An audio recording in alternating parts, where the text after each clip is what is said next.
Hello and welcome to CNR Extra on Citi TV. My name is Nanatufu Boate. Coming up.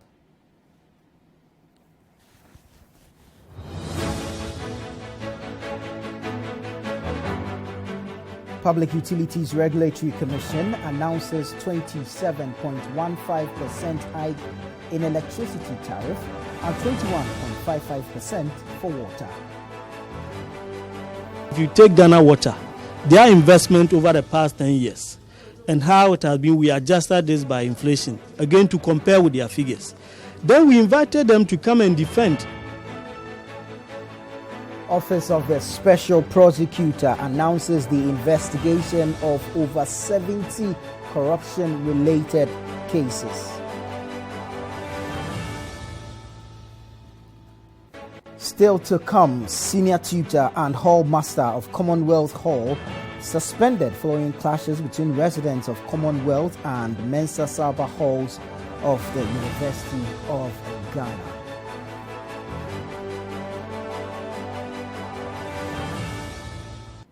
And later, some Ghanaian students in Morocco stranded due to non-payment of their monthly stipends for the past 8 months.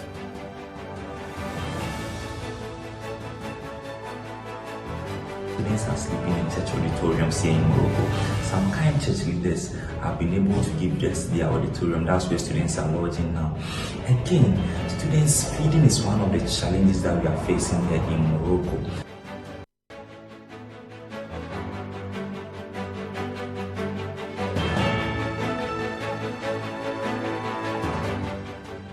Welcome and grateful that you could join us. Let me say good morning to you, Jude Mensah Duncan. Good morning. How are you doing today? I'm doing great. Awesome. All right, together, Jude and myself will be having a conversation about some of the stories that made it to our major news bulletin, CNR. You can also join this conversation via the WhatsApp number 0550-585832.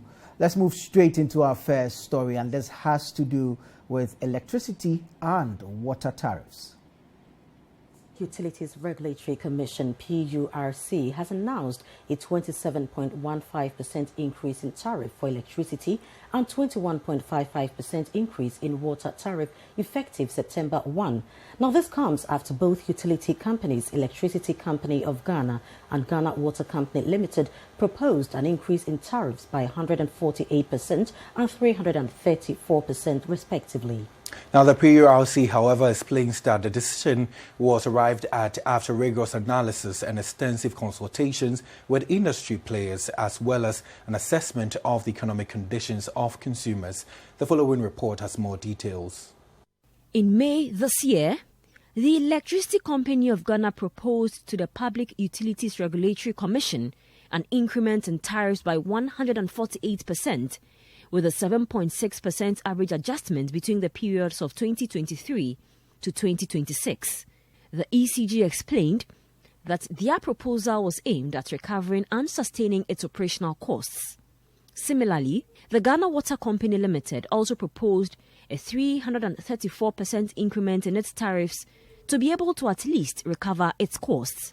The GWCL contended that while the average tariff per cubic meter in 2019 was $1.27, same was reduced to $1.13 as a result of the depreciation of the Citi, which affected its ability to carry out repairs and replacements of aged and obsolete equipment and pipelines. At a media engagement in Accra, the Executive Secretary of PURC, Dr. Ishmael Aka, explained factors that led to the decided percentage. If you take Ghana Water, their investment over the past 10 years and how it has been, we adjusted this by inflation, again to compare with their figures. Then we invited them to come and defend, one, how much the investment will help them reduce losses, serve customers better, and improve their operations. So if you come and you don't really tell us, defend what you put in. So, for instance, not Ghana Water, but let's say a particular utility wants to buy, let's say, 10 V8 vehicles next year. How is that going to affect customer service? How is that going to reduce losses? If you can't defend that, we can't put it in, because at the end of the day, it's a two-way affair. What you want and what the customer can pay. And if the customer also feels it's not justified, we are the referee, we should not allow that to pass. So are you saying they couldn't justify what they put in? So, as I said, some of them, not everything. So, not that they didn't justify. Yes, I need this, but why do you need it? Okay, when we get it, it will enhance my operation. How will it affect your operation? So, these are questions we asked. So, most of them justify most of the investments, but some of them we had to take them out. The upward adjustment for electricity tariffs affect residential and lifeline consumers, other residential consumers, non-residential consumers, among other categories. Lifeline consumers who utilize between 0 to 30 kilowatts per hour have witnessed an increase from 32.60 pesos to 41.91 pesos. Other residential customers who consume power between 0 to 300 kilowatts per hour are to pay 89.04 pesos as compared to 65.42 pesos. Those who consume above 600 kilowatts per hour will pay 128.40 pesos. Non-residential customers include hairdressers and beauty parlors or salons, barber shops, tailoring and dressmaking shops, welding, mechanic, vulcanizing and carpentry workshops. These groups of persons are bound to pay 83.78 pesos for consuming power between 0 to 300 kilowatts per hour. Consuming between 300 and 600 kilowatts per hour would attract 89.16 pesos, while above 600 kilowatts per hour would attract 133.09 pesos. How would ECG distinguish between lifeline and non-residential consumers who operate from home? We are working with ECG to address two things. One, businesses in the house, and two, lifeline consumers who live in compound houses. So with the lifeline consumers who live in compound houses, I think what ECG wants to do is to implement what we call load limiters.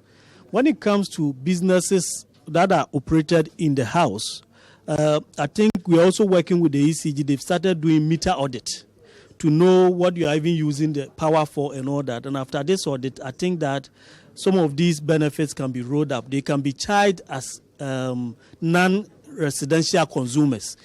Some Ghanaians are, however, of the view that the current economic situation is unfavorable for an upward adjustment.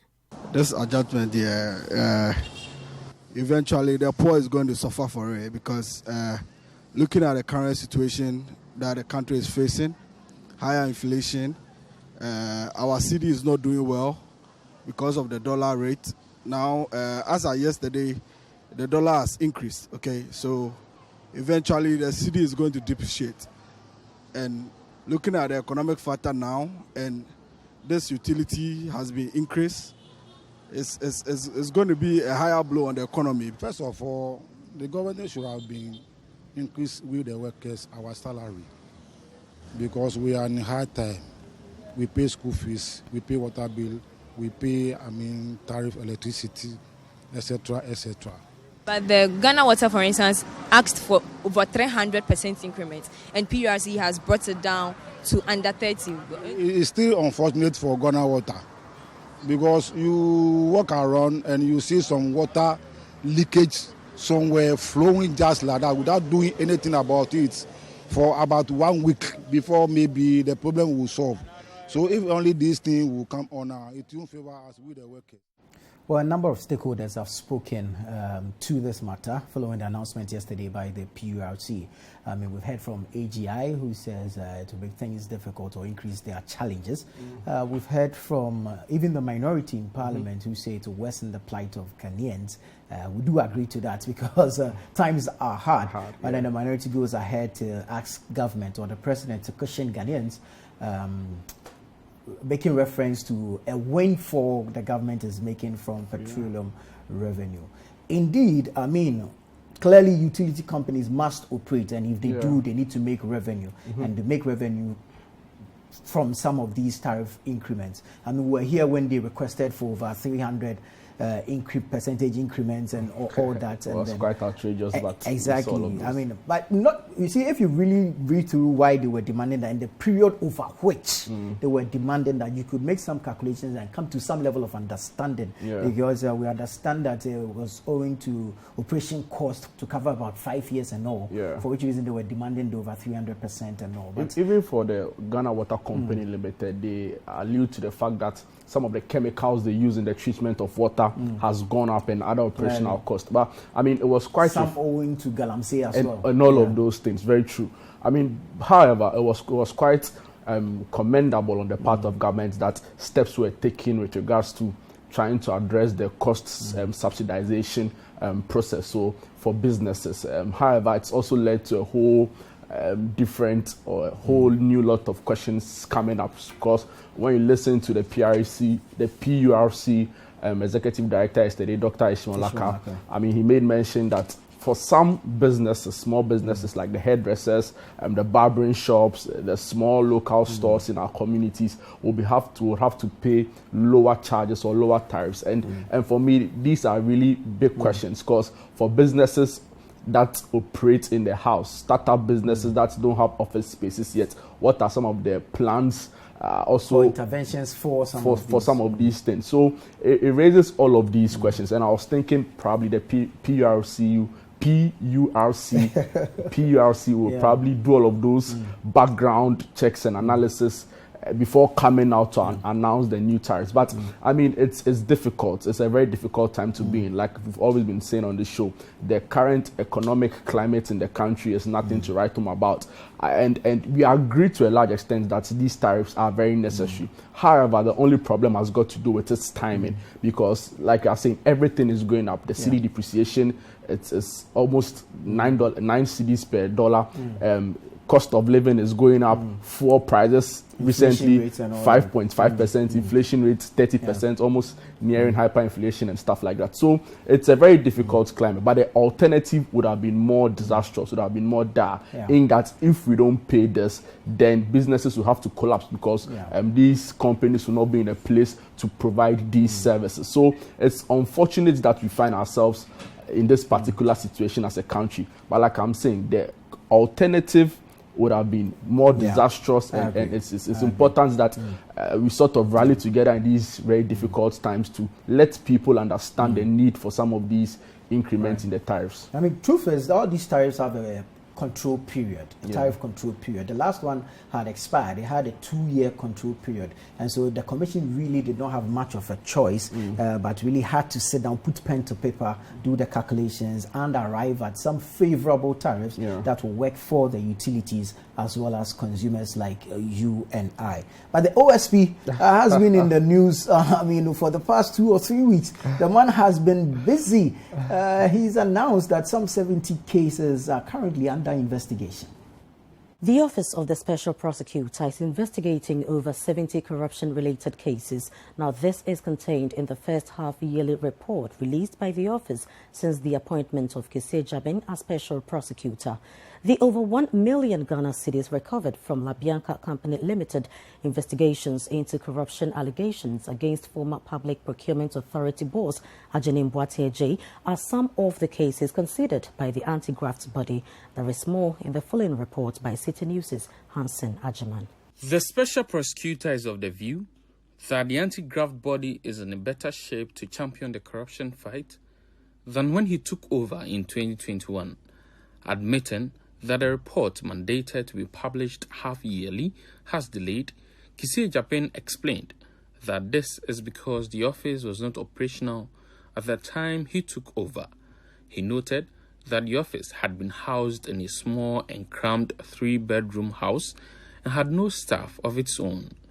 To make the office fully ready for corruption fight, Special Prosecutor by update indicated that 2 legal instruments, thus Office of the Special Prosecutor Regulations and Office of the Special Prosecutor Operations Regulations, have been enacted to augment the effect of the Office of the Special Prosecutor. Also, a website has been built and launched to support the work of the office. He contends that the website used by his predecessor Martin Amidu was not owned by the office. The office used the report as an avenue to characterize the stages of investigations into various cases before it. In all, over 70 cases are being considered. The office says prosecutions have been initiated into 3 of them. However, a nolle prosequa has been entered into one involving Bako Central Member of Parliament Mahama Ayarga. This case was started by Martin Amidu, but Kissie Japan in October 2021 indicated that the state did not have enough evidence to prove the case beyond reasonable doubt. Mahama Ayarga was being investigated by the former special prosecutor on 2 different cases. He was acquitted and discharged by the court in one of them before the special prosecutor discontinued the last case in October 2021. At the time of the acquittal, Mr. Ayarga argued that the entire trial is a waste of his time and state resources. And I believe also that, in the end it will be shown that there was no abuse of office. I mean, basically the charge is abuse of office for personal gain. It was a car loan. It was a loan, car loan, so how a loan is not personal gain, I don't know. But I believe that the judge will look at it. The other 2, initiated by the current special prosecutor, are still on trial. Former Public Procurement Authority boss Ajeni Mbuatene J is on trial for 8 counts of using public office for profit and 9 counts of influencing procurement processes to obtain an unfair advantage. President nominee for MCA in Joabin was also arraigned on May 18, 2022 over claims of corruption in relation to a public election. The office has also concluded investigations into 3 cases, 2 of which the probe was discontinued over lack of evidence. Allegations of award of contract to AgriPlus Horizon Farms Limited on basis of nepotism and or trade-based money laundering was concluded to be unfounded. The office concluded that the suspected case of nepotism was a mere coincidence of names. The office also discontinued investigations into allegations of abuse of office against the Buakwa South MP Samuel Atachia. The office revealed that it has made its first recovery of corruption proceeds since its inception. This is the case involving La Bianca Company Limited, owned by a Council of State member, Eunice Jacqueline Bua Asamoah Hene. The OSP in this investigation indicted the Deputy Commissioner of the Customs Division in charge of operations for supporting the act by La Bianca, while accusing the Commissioner of protecting his deputy. The Commissioner of Customs has, however, debunked these claims and accused Kissie Japan of malice. And if anybody who has read that report very well will know the basis of that. And luckily for me, God is always on my side. Before that report came, that person had made a statement to some people who had come to them. He was going to publish something that will discredit me, and he will do that. And I even sent people to go and tell him that he's a small boy. I'm older than him. Meanwhile, Ghana Revenue Authority has distanced itself from the statement of Colonel retired Kojo Damoa. The special prosecutor, however, says the Commissioner of Customs has been asked to submit particulars of all applications for customs advance rulings and class rulings pertaining to the applications of class law and the decision on each of the applications. The Commissioner has also been directed to present an integrity plan with the aim of preventing corruption of the exercise of discretion by officials of the Customs Division. Other cases of corruption under investigation include the Airbus scandal, banking and financial sector crisis, and investigations into the estate of Kojo Wusu Efriye, also known as Sir John. Well, the Office of the Special Prosecutor is mandated by law to publish its half-yearly report. Now, this will give an account of progress made by the Special Prosecutor with respect to the cases he's been investigating and all that. He lists about over 70 cases in this report, and it's interesting the various stages at which these cases have progressed to. Some having been discontinued, others are still under investigation, and others being prosecuted at the moment. What do you make of all this? I mean, it's interesting. So many talking points. I'm not even sure where to start from. But Nana, it was quite surprising going through the whole of the reports that.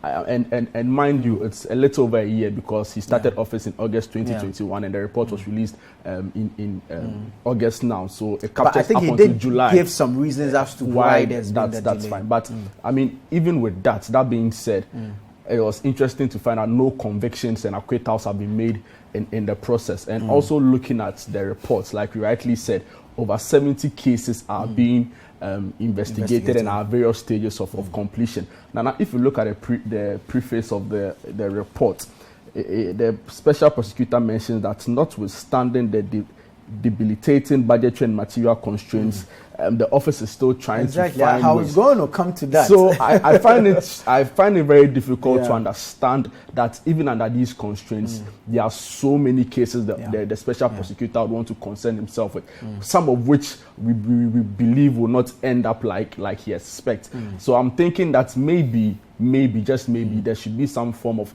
prioritizing which of the cases are more important, and it shouldn't necessarily be about the monies involved, but one which would significantly alter, maybe it could even lead to a constitutional change or something. So this is where my challenge is. I feel the cases are a lot, and for the constraints the office itself alludes to, we expect that some of these things be relooked. I mean, look at the Atachia instance for the Atachia case, for instance. So someone just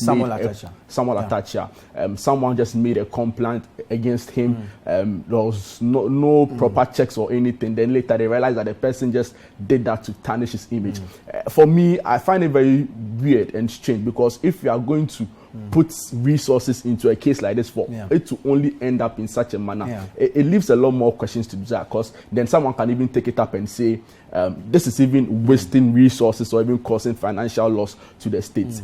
To be fair, the scope of work of the office of the special prosecutor is broad and it's huge, for which reasons we see some of these for which reasons some of these things are likely to come up. But another issue which is also very key for me is what appears to be maybe as at now a duplication of roles, because just today on the Citi Business News we heard that the Attorney General, for instance, had committed to investigating the banking and financial sector crisis. Then if you look at the reports to the second report, the office of some the special persons are also being investigated. This is like a duplication. Why should the office of the Attorney General investigate the same issues separately, and the office of the special prosecutor also and mind you, some 10 million Ghana cedis from the BOG has been allocated to this particular investigation given to Yoko. So there are so many questions. Maybe we need to look at and talk of even the duplication. I mean, the concerns with the roles of Yoko and Shraj in some of these matters. So really, maybe there should be some fine tuning with respect to the Special Prosecutors Act that will restrict his mandate, and then he has clear marching orders on which type of cases he's able to follow. So Nana, like we are all saying, and I believe we both agree on the table, and maybe we need to really look at some of the legislative instruments that led to the creation of the office of the special prosecutor. That's notwithstanding, I think this is a step in the right direction. It's important that in some of these works, transparency is key, and coming to the public to explain some of the things they are doing is also very important. Interestingly, I'm also looking forward to the Kojo Owusu-Efie bit of the investigation. I mean, there's a lot of meat, so many things to talk about in this particular one. So we're just waiting for the outcomes or the progress reports on some of these cases that are being investigated. And as time goes on, we'll be able to get some more information or updates as to what work has been done on these cases by the Office of the Special Prosecutor. Your school, the University of Ghana, is in the news once again. I mean, there was a clash between some two halls, and we understand management of the university has taken some decisions, tough or otherwise. Let's take a look at this report. Management of the University of Ghana has suspended the senior tutor and hall master of the Commonwealth Hall with immediate effect following clashes between residents of Commonwealth and Mensa Saba halls.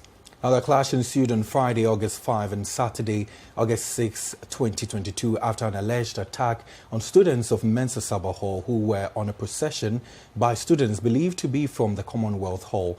The violence also resulted in the destruction of property, including the stealing of the bus of Mensa Saba Hall. However, after an investigation by a committee set up by the University Council, it said that a senior tutor and hall master of the Commonwealth Hall did not exhibit sufficient ability to hold students of the hall accountable for their actions. The committee also indicated that the Commonwealth Hall should be surcharged with the cost of damages to property within the premises of Mensa Saba Hall. Now, the management of the university reiterated its commitment to continue to interrogate the cause of the tensions between the students for the interim, but called for the summoning of the junior common room. Management of the university should continue to work on measures to interrogate the roots and immediate causes of the tensions between students of common.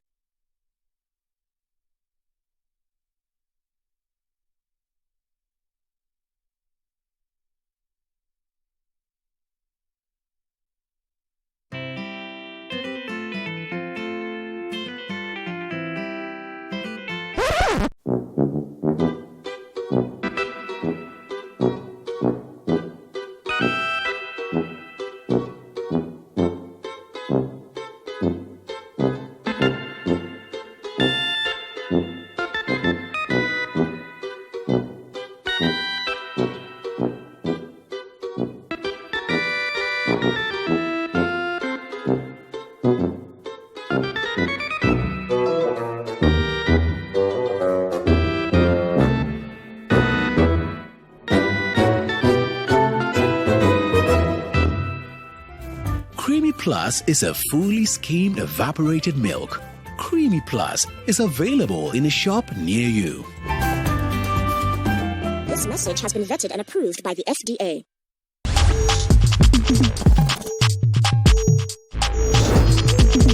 The favorite part of the festival has been the people that I've connected with. It's been a complete cultural feast, and I'm just really grateful that I got to be here and experience this African extravaganza. I think Chaliwood is a wonderful festival for tourists, especially to come and learn about Ghanaian culture, meet artists, and promote the wonderful cultural knowledge that's here. This festival has done a lot, not only for artists, but also for the community of Jamestown. People wait all year for this day so that they can make a bit more money, feed themselves, feed their children, make a better living. I'm happy to have found people that I can connect with, my people, and a really huge well done to the team for a really well-rounded festival.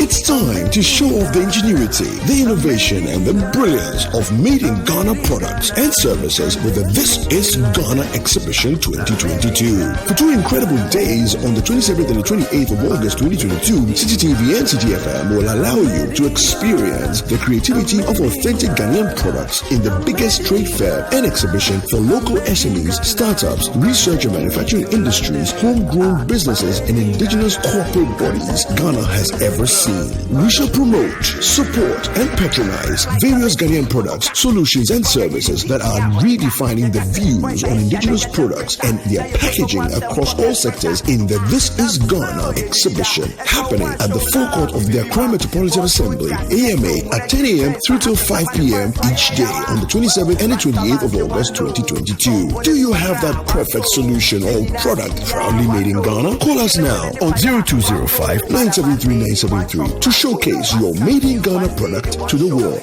The This is Ghana exhibition is powered by Citi TV and Citi FM and is sponsored by Enterprise Group, Advance Ghana, Ghana Exim Bank, and supported by the Ghana Export Promotion Authority.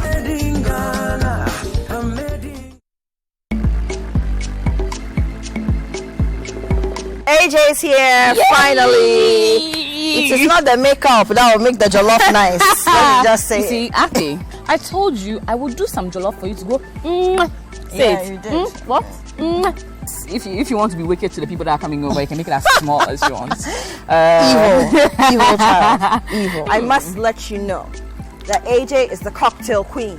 What ratio should we be looking at? If you're looking at So it, how are you I usually gauging? like to eyeball it to make sure that the white rice is covered nicely by the stew. Okay, so just coating the top. All right. Apiago, I thought you and I are very close and very nice to each other. And so this is what you're going to do It's Uncle Jimmy. without me. But Uncle, if I'm coming to visit my friends, do I have to tell Uncle Jimmy? Laila, as a When I Tester General, was leaving the house, your lights were off. yes, I smell food from far and near.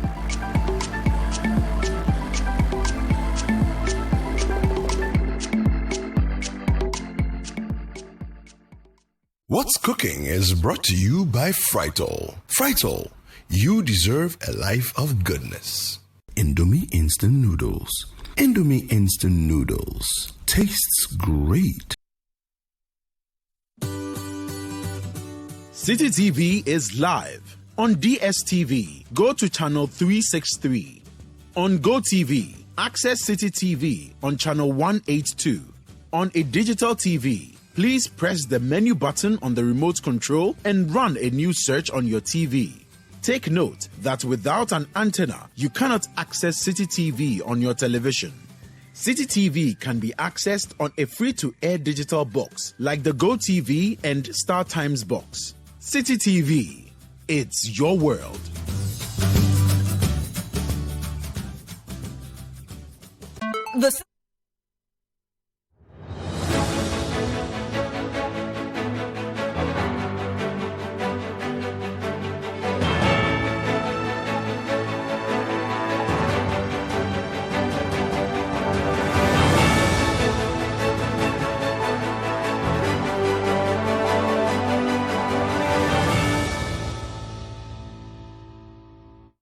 You're welcome back, and we do apologize for that break in transmission. But you're watching CNR Extra here on Citi TV with me, Nanatufu Boate, and Jude Mensah Duncan. We're having conversations around some of the major stories that make it to our major bulletin, CNR. You can join us via the WhatsApp number 0550585832. Just before that break, we're watching a clip of how management of the University of Ghana has taken some sanctions against a senior tutor and the hall master of Commonwealth Hall at the University of Ghana. Now, this comes after the violence that erupted a week or more ago following a clash between the Commonwealth Hall and the Sabah Hall. Now, Jude, you are a product of the University of Ghana. Where is the bust? I have no idea, but I have every cause to believe that it's probably somewhere in Commonwealth Hall. I mean, that's the only logical explanation you can give to this particular issue. But I mean, for having followed through and lived through some of what is happening at the university right now, I'm of the firm belief that there are really three ways we can look at this. The first thing to do is to enforce security on campus. And by enforcing security on campus, I'm calling for police presence on campus. Elsewhere in the United States, in Canada, even in some parts of Africa, it's been done where there's some sort of campus policing. So it's not like hardcore police officers with arms and weapons, but I mean, it could be some policeman somewhere just helping students, guiding students, and the mere presence of these police officers in the long run repels some of these planned activities and stuff. Then the Counseling and Guidance Placement Center. I mean, the last time I was saying on this show that if you pick two students from these two halls that have been called into question, Commonwealth and Sabah, I mean, you see them go to lectures together, you see them eat together, you see them do sporting activities together. They do everything together. But when there's some form of competition that involves some rivalry, that is when some of these things happen. But so that is where I also have a problem. This rivalry is supposed to be healthy. It's supposed to brew academic competitions, sporting competitions and all. So why does it have to end in such rioting and so much violence? I mean, that's what I'm saying. So for the Counseling and Guidance Center, I want to believe that there's a lot more. I believe they are doing more. They are doing well. Yeah. But I'm saying I want to believe there's a lot more they can do to sensitize students, to let students know and espouse the core values of the university. That's to proceed in integrity, like they say. The orientation, I think over the years, they've let their guard down small. I don't believe some students come from home thinking they want to come to the university to vandalize and to destroy property. It's when they stay in the university over time that they learn some of these bad habits. And there's also a very poor approach that is regards to old students who still lurk around the halls even after completing schools. So they stay in the campuses, they stay in the halls during their national service. I mean, some of these people really need to, some of these things really need to be looked at again, because more often than not, you find them fostering some of these things, and I expect the whole management to address this. But not for looking at the university's letter they issued, or press release they issued with regard to this particular one, I think for the very first time in a long time, we've seen some decisive action from the university management. And of course, I want to commend the Vice Chancellor, Madam Amfor Appiah, Professor Amfor Appiah, and the team for leading this, because in the past, when some of these things happen, it's just talks and it's just warnings. But now they've taken some very strong action. Exactly, and the Commonwealth Hall Tutor and Hall Master have been made to step aside while investigation is going on. The police is leading the investigation. For me,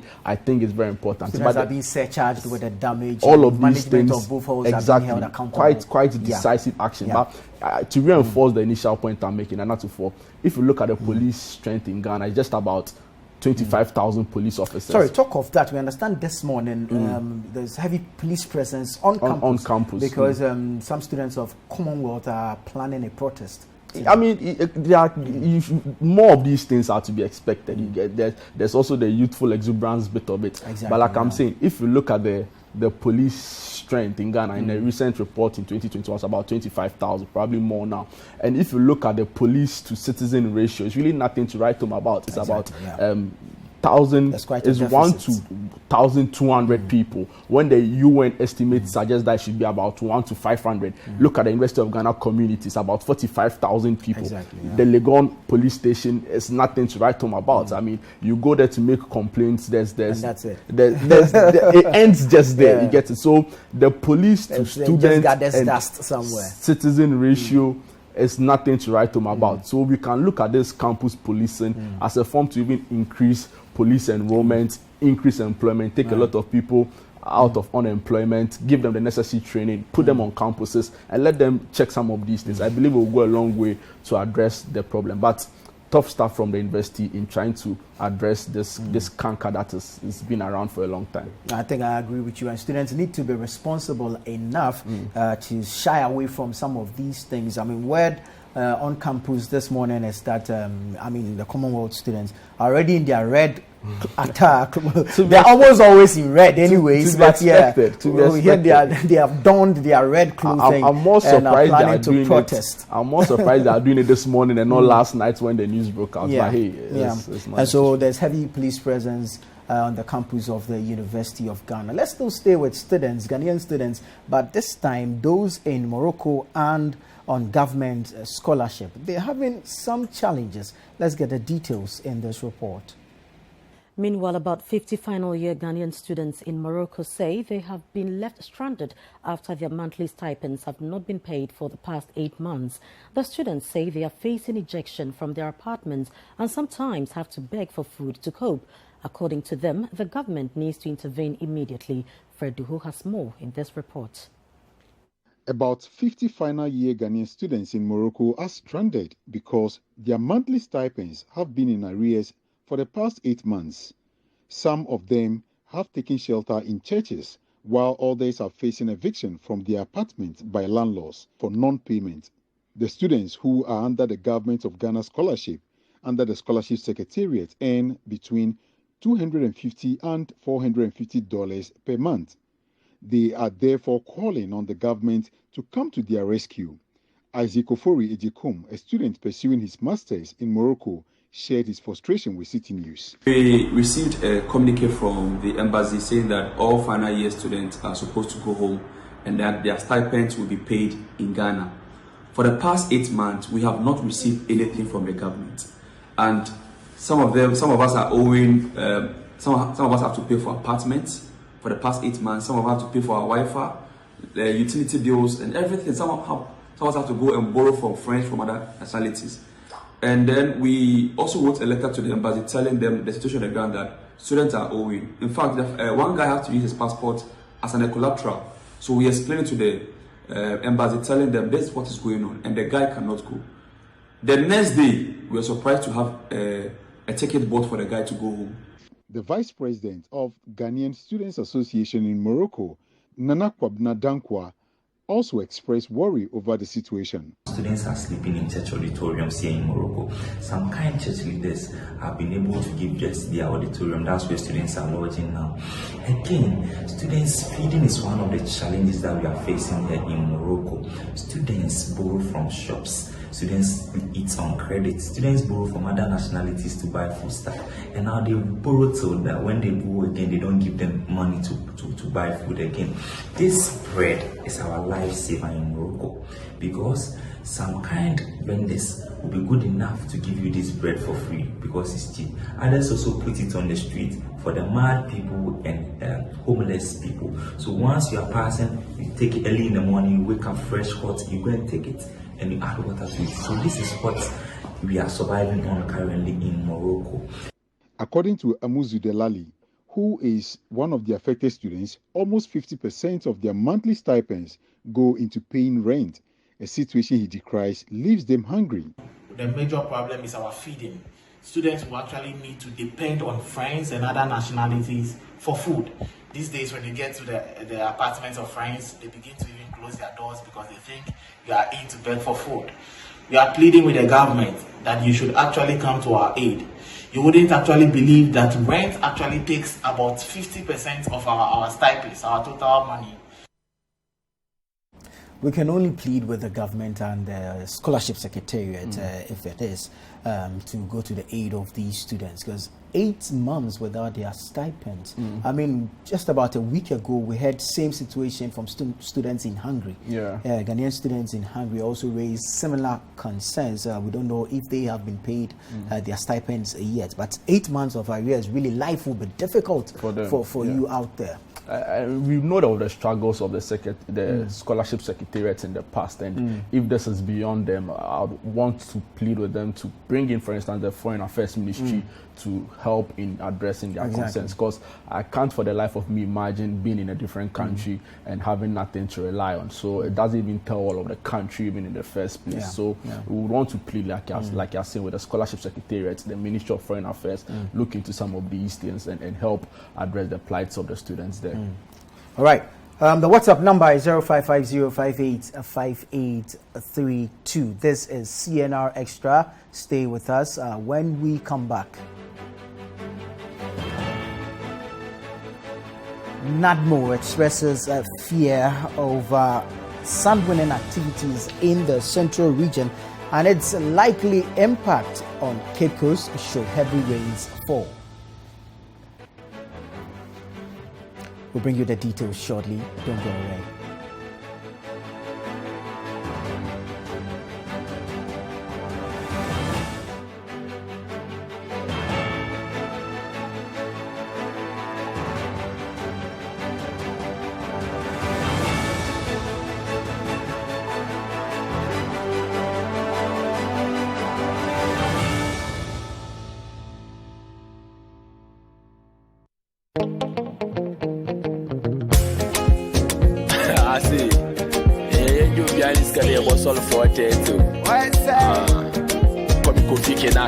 Life is too short, I know if you waste time.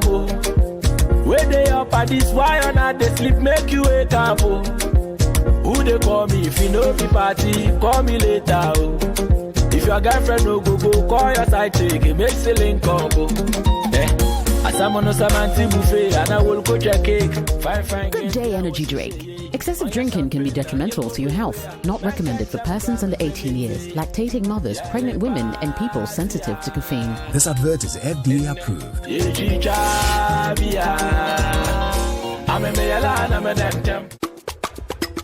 Not 30, not even 40, but 50 years in ministry. Joyful Way Incorporated specially invites you to our Golden Jubilee musical concert in celebration of our story, impact, and legacy. Guest artists Benjamin Dubé from South Africa, the veteran Ghanaian gospel trio Daughters of Glorious Jesus, Minister Joe Metal. Date Saturday 3rd September. Venue Forecourt, State House. Tickets? Simply come with a grateful heart. It's free. Time 5:30 p.m. The Jubilee concert is proudly sponsored by Citi FM, Relevance Radio, always. Citi TV, it's your world. Joyful Way at 50. Come join us, make a joyful noise of the Lord's salvation.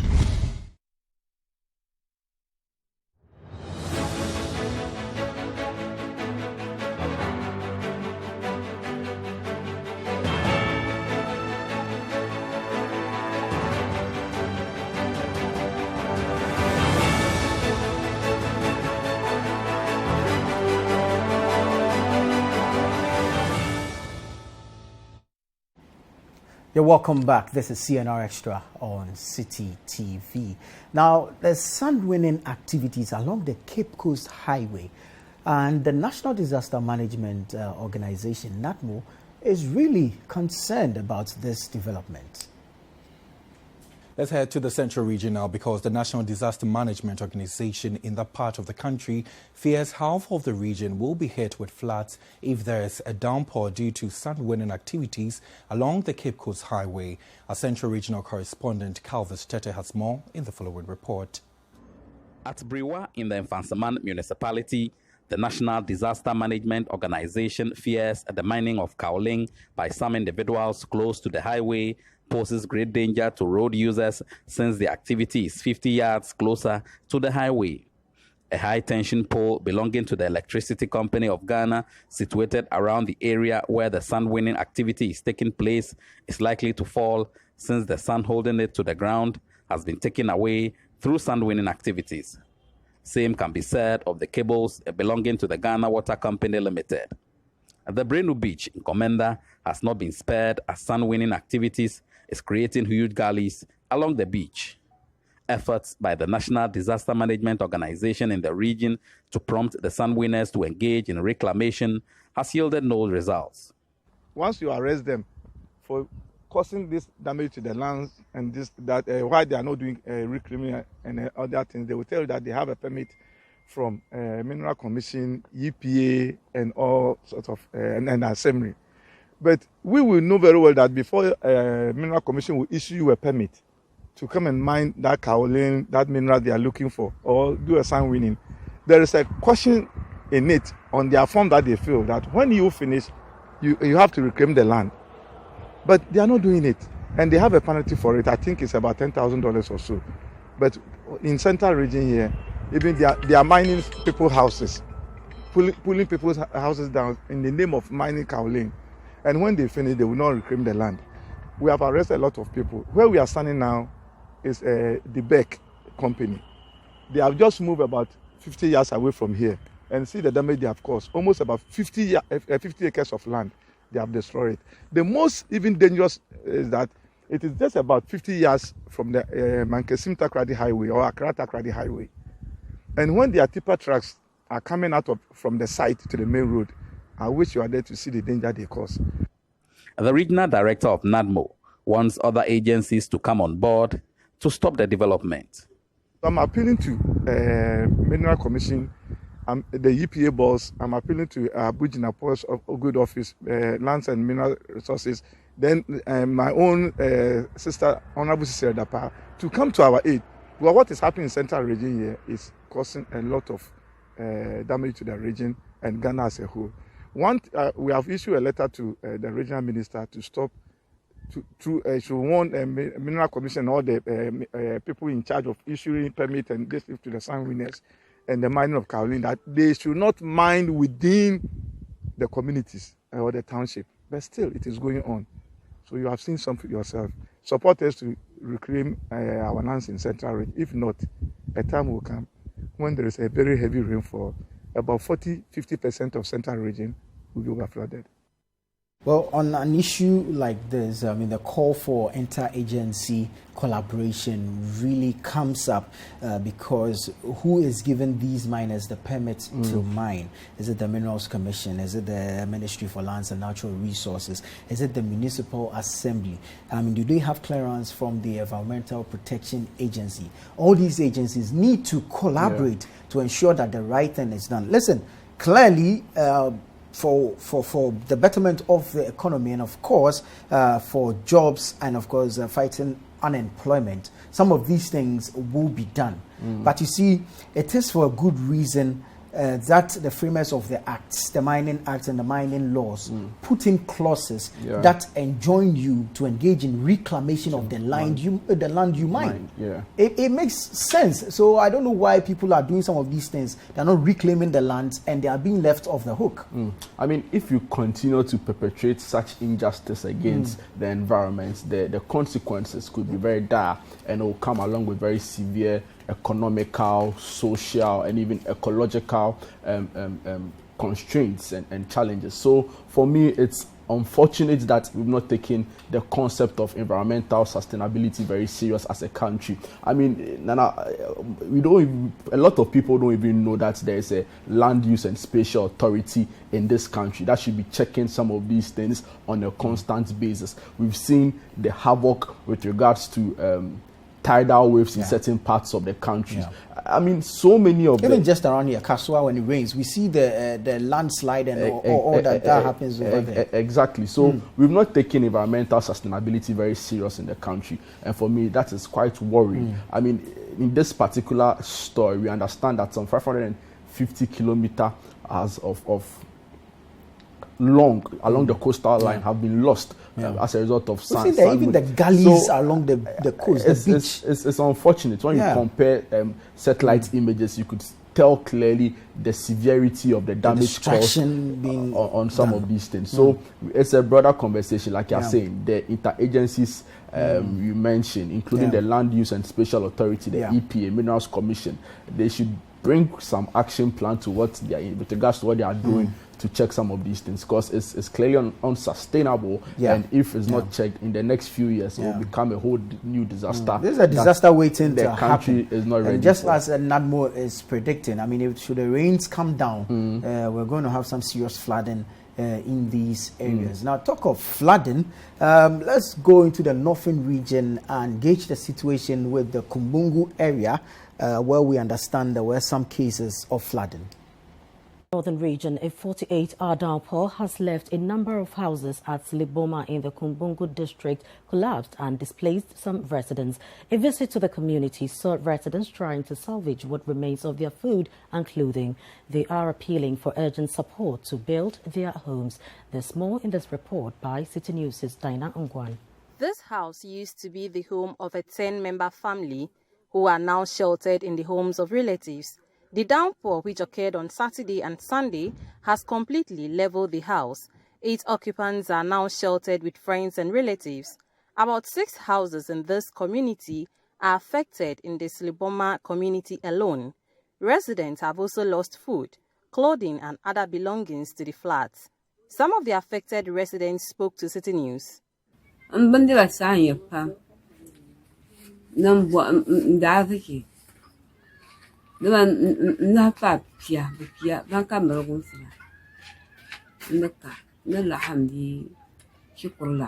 Ni wasan chan shukuru ni yono kwalam tisa na kosin the kind of chanya this one man kusan yellow kamti na won kai ne I fable empty pa she janga so an ni yina ban sante na di mar kane the sanya the konko mena problem nan di haga shima the mena maso na ka di haga shi I fable ti janga so ina man kana anta ba bayan na shan sohma ka inye biag ma shi ni bi bizama na yeshe ntizo yiga ntizo payin dina kambi sama na mi ma da ban sha kam tane yidje funu ba pa ma man be ma ko yidje tane no kuna ta blan pa ba sha are sha ka ta ko froga par ma tam kuna ta ban jira ba tan ne ma sitra sha ko ma jile cha atra bor so so won da ban wi gina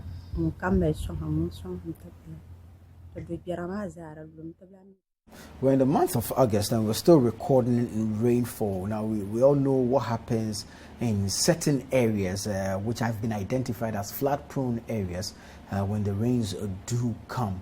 Now, my only issue is, we know these areas, and now, thanks to the Ghana Meteo Agency, there are predictions or forecasts as to when it will rain or otherwise.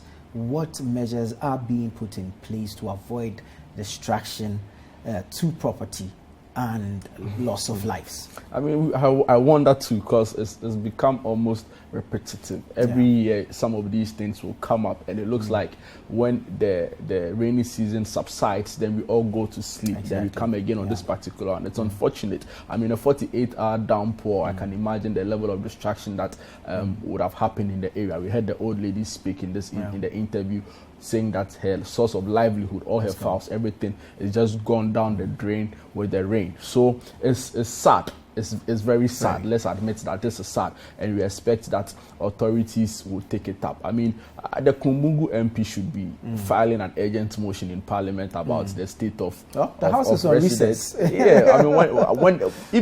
should have even preconceived some of these things. So it's unfortunate that it has happened. I keep saying it's unfortunate, but a lot of the things in our news are actually unfortunate. And most preventable, actually. Exactly. Yeah. So if it's about protecting lives and livelihood, I believe that some of our leaders are elected to be doing exactly that. So we expect that they take it up very seriously and show that they care, not only when it's about them or it's about their interests, but the ordinary person in the constituency, the ordinary person on the street, they should show some care, and you show that care by addressing some of these constraints. You can go and give them rice, you can go and give them oil, but it doesn't really solve the problem. So let's plead with our legislators to be pushing more for our interest going forward, especially for that of Kumbungu. All right, great stuff. Thank you very much, Jude Mensah Duncan. He is my colleague here at Citi TV, and of course, together we brought you a conversation on some of the stories that made it to a major news bulletin. My name is Nana Tufo Boateng, and many thanks to you for watching. We'll see you again. Bye-bye.